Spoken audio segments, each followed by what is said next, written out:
Ô meu povo, minha gente do Brasil, eu estou aqui, como prometi a vocês, fazendo a minha gravação a última gravação desse ano.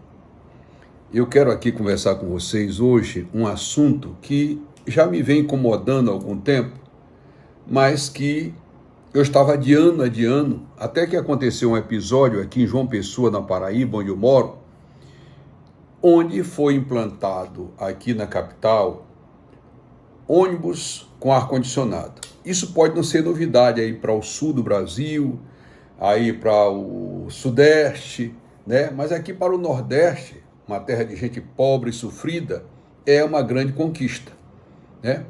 E aqui, então, empresas de ônibus aqui, obra de concessão da Prefeitura Municipal, implantou algumas linhas aqui, onde eles chamam aqui, deram até um nomezinho que eu vou me lembrar e digo para vocês agora, né? Geladinho, ônibus geladinho. Na verdade, são ônibus que eles deram mais acomodações, mais conforto, e entre esses conforto, o ar-condicionado. Um detalhe, aumentaram, né, o preço dessa passagem exorbitantemente para esses ônibus e proibiram os idosos, né, proibiram o acesso gratuito, aquela cota de acesso gratuito que os idosos têm direito, né? E, evidentemente, aqui está havendo um protesto geral, né? Inclusive da minha parte, que já sou idoso, estou próximo de fazer 70 anos de idade. Então, imagine, nós vivemos num país onde tem uma legislação imensa. O Brasil tem leis para todo tipo de coisa tem lei no Brasil.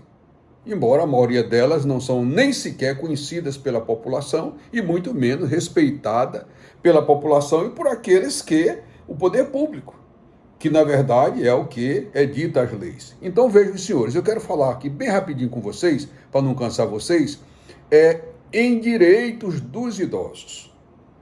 O Brasil é um país que não trata bem os seus idosos. Como eu digo sempre, a minha igreja, a Assembleia de Deus, também não trata bem dos seus idosos.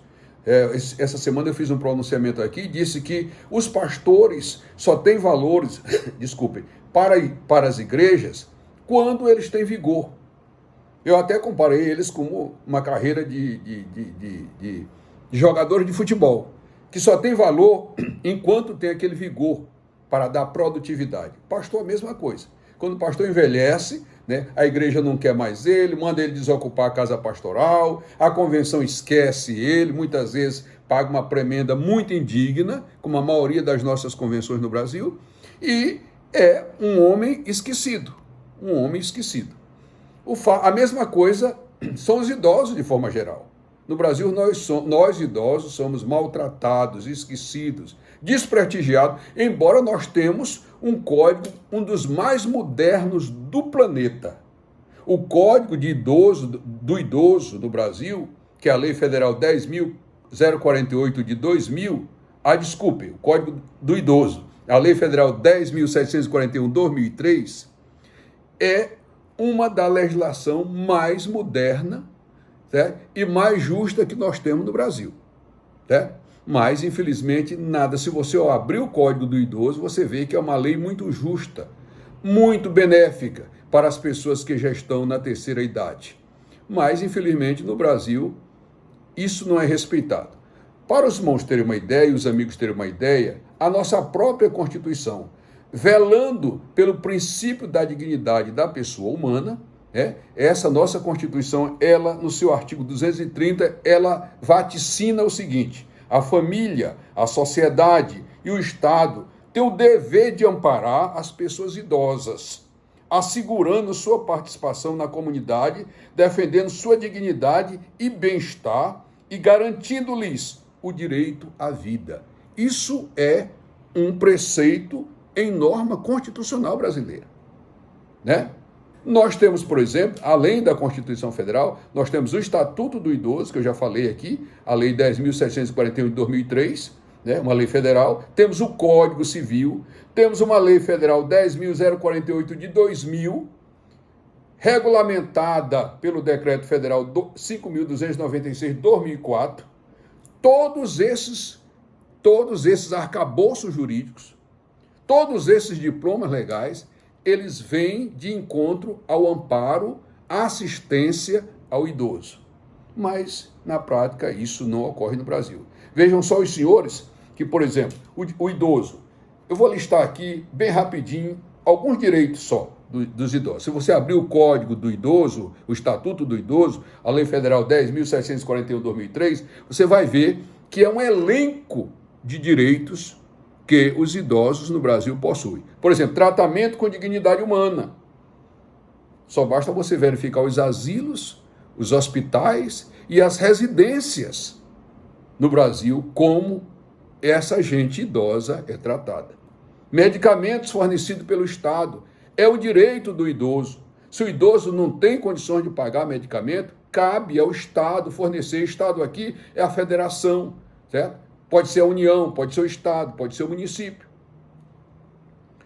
Preferência na tramitação de processo judicial. Há uma lei que, inclusive, obriga que se coloque em caixa alta, em destaque, na primeira página da petição inicial, que a pessoa é idosa, maior de 60 anos. Isso também nem o judiciário respeita. Os processos dos idosos no judiciário é uma vergonha, né? Atrasa. Essas pessoas morrem, principalmente as pessoas beneficiadas de precatório, dificilmente recebem, porque há um verdadeiro descaso por aqueles que têm a obrigação de velar pelo cumprimento da lei e a aplicação da lei não conhecem, certo? Fazem que não conhecem esse direito do idoso. Eles têm direito à preferência no atendimento do SUS, isso não se vê na realidade. O idoso tem direito a entrar na frente. Os tratamentos do SUS, eles têm preferência na frente de qualquer outra pessoa, inclusive de criança, né? Preferência de atendimento nos bancos, nas lojas, no aeroporto, no shopping, né? A gente vê muitas vezes isso sendo tosquiado. Pessoas jovens passam na frente de idosos só porque é amigo ou conhece aquela pessoa que está dando aquele atendimento. Preferência de atendimento também, preferência de classificação. No caso de desempate de concurso público, o idoso tem direito de dar vaga se ele empatar com outra pessoa. Um dos critérios, aliás, o primeiro critério de desempate, critério legal, é a idade. O idoso, o mais idoso, tem preferência na disputa daquele cargo público, no caso de empate. Utilização grátis em transportes coletivos urbanos e interurbanos. É o que nós estamos vivendo aqui na Paraíba. Muitos idosos aqui reclamam, vão ao terminal rodoviário, certo? E as empresas dizem que não tem mais vaga. Mentira! Mentira! Eles subtraem, eles transferem essas vagas para outras pessoas que pagam e quando o idoso chega, ele diz que já preencheu as vagas. Eles não dão relatório, eles não dão uma comprovação dos bilhetes expedidos para os idosos naquele período. E é o que está acontecendo aqui em João Pessoa. Estabeleceram agora uma linha especial com ar-condicionado, os ônibus geladinhos, mas que os velhinhos vão continuar morrendo naqueles ônibus, certo? Aumentando a sua pressão a 1000, certo? Só porque não podem pagar. Quando a Constituição assegura, já li aqui, artigo 230 da Constituição, Código do Idoso, né? Código Civil Brasileiro, certo? Todos esses diplomas legais dão esse direito indeclinável aos idosos. Né? Utilização grátis de transporte urbano, que eu acabei de falar, isenção de IPTU, né? Os municípios devem estabelecer, e alguns já estabelecem, que os idosos que ganham, por exemplo, até 2 salários mínimos ou salário mínimo, eles não pagam IPTU. Mas a maioria dos municípios da Federação Brasileira não respeita isso. Pensão alimentícia paga pelos filhos.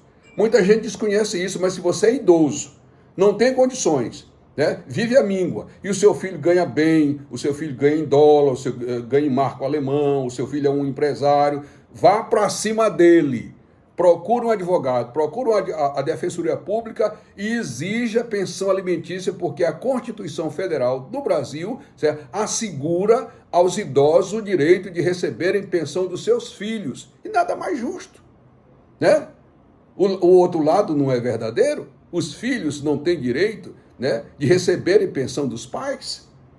E a legislação brasileira, a jurisprudência brasileira, ela é consolidada de dizer, inclusive, que os avós, quando os filhos que são pais, não têm condição de dar pensão aos seus filhos, certo? Aquela criança através da sua representante legal, ela ingressa com uma ação contra o idoso, contra o vovô, né? Para que o vovô dê pensão alimentícia àquela criança, que não é seu filho, é seu neto. Então, por que que o outro lado da moeda não pode ser verdadeiro? Certo? Por isso que a Constituição Federal, certo? A legislação brasileira, inclusive a legislação extravagante, chamada legislação extravagante, ela assegura o direito do idoso, certo? Pedir pensão alimentícia a seus filhos. Benefício vitalício assistencial da Previdência Social. Se o idoso também não tem condições de se manter, não tem condição de pedir, certo? Os seus filhos, a sua família não tem condição de mantê-lo, ele faz jus a benefício da Previdência Social. Benefício vitalício, inclusive. Estacionamento exclusivo, certo? Estacionamento exclusivo, certo? Tem hoje as empresas, os estabelecimentos, hospitais, universidades, etc. Eles têm shopping center, eles têm o dever de reservar estabelecimentos, certo? Muito mais próximo da porta, certo? Por uma questão de mobilidade para os idosos. Então, meus amigos, eram essas as minhas palavras para vocês. Eu queria dizer a vocês e pedir a vocês, e rogar a vocês, que nós possamos aprender com os países civilizados, como a América do Norte, como a Europa, em que trata bem os seus idosos. A população brasileira está envelhecendo. Daqui a pouco nós somos mais idosos do que os jovens. E os jovens de hoje precisam aprender e precisam entender que poderão ter o privilégio de serem velhos amanhã. Porque envelhecer no Brasil é um privilégio. Um país de injustiçado, onde a injustiça social campeia, é necessário que tenhamos muita boa sorte para chegarmos, por exemplo, à minha idade e à idade de muitos. E ainda tem a chamada super prioridade, né? Que são os idosos de 90 anos, de 80 anos. Eles têm preferência na frente dos idosos de 60 anos, por exemplo, certo? Agora, e doutor Everaldo, pastor Everaldo, como você quiser me chamar, Everaldo, qual é o mecanismo que nós temos que fazer como idosos para fazer valer o nosso direito, para viabilizar o nosso direito? Procure um advogado público, os advogados chamados de advogado de ofício, a defensoria pública, que eles têm o dever de ajuizar todas as medidas judiciais para assegurar o direito de vocês idosos. E se isso não for possível, procure o Ministério Público. Hoje o Ministério Público tem legitimidade para defender não só as ações vinculadas ao seu mistério principal, né, as ações penais e etc., mas também a defesa das minorias, a defesa dos desvalidos, a defesa coletiva, certo? E os idosos são pessoas que têm essa deficiência. Eles são vulneráveis e, portanto, eles podem pedir junto ao Ministério Público, certo? Reivindicar junto ao Ministério Público o seu direito para que o Ministério Público, um promotor de justiça, entre com uma ação civil pública, certo? Para fazer valer o direito do idoso. Portanto, eu me despeço de vocês aqui agora, desejando a vocês, meus colegas idosos e outros que me ouvem, né? Um Feliz Natal. Que as bênçãos de Deus possam cair sobre todos vocês e que vocês possam ser felizes com as famílias de vocês. E que no próximo ano nós possamos estar aqui de novo, alegres, em confraternização, em unidade. Que as bênçãos e a alegria do Natal possa contaminar os nossos corações e o menino Jesus possa estar sempre dentro de cada um de nós. Portanto, Feliz Natal para vocês e um feliz Ano Novo. Deus abençoe a vocês todos e até a próxima. Tchau. Se inscreva no meu canal.